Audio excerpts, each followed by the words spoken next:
Handa ka bang mag-dive mula sa taas na 40 talampakan? Kung hike at extreme water activity ang hanap nyo, meron yan sa Mananap Canyoneering sa Camarines Norte. G tayo dyan kasama si Mark Salazar.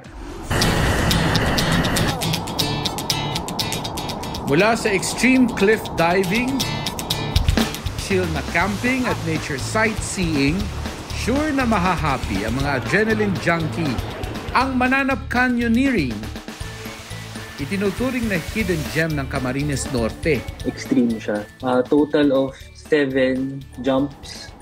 Yung highest jump is around 40 feet. Tapos bawat sulok talaga na tignan mo, ganda. Yung whole canyoneering event, maglalast siya almost the whole day eh. Sobrang untouched pa nung area. Aakyatin ang mga pinakamatataas na falls at doon magsisimula ang adventure pababa sa mismong Mananap Falls. Dahil sa iba't ibang level ng falls, parang hindi nauubos ang adventure. Meron kaming tinawag na caterpillar, magdidikit-dikit kami para papaagos lang kami dun sa rapids. So, masaya, yung group I was with was very fun. Paguran talaga.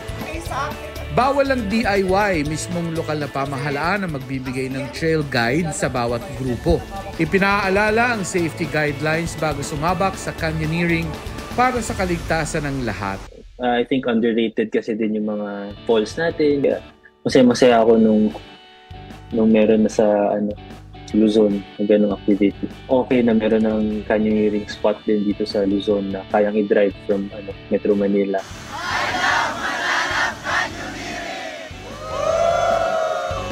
Mark Salazar, nagbabalita para sa GMA Integrated News. May bagong leading lady si pambansang Ginoo David Licauco, habang si Will Ashley mapapanood na sa Sanggang Dikit for Real. Narito ang report ni Aubrey Carampel.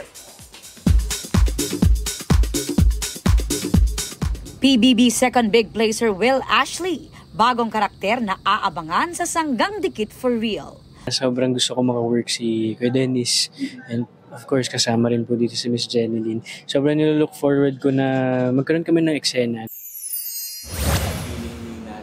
Pambansang Ginoo David Licauco at star of the new gen Jillian Ward magtatambal sa kapuso action drama series na Never Say Die. Kasi syempre ngayon I can say na medyo tumanda na po ako ng slight, so medyo nag-iba na po yung perspective ko sa buhay and na-excite po ako na mas matuto pa po from them. Hindi ako sanay na nawala si Barbie. And like the past 3 teleseries ko, like kung kasama si Barbie. So yun yung naging comfort zone ko eh. It will be a challenge for me, definitely.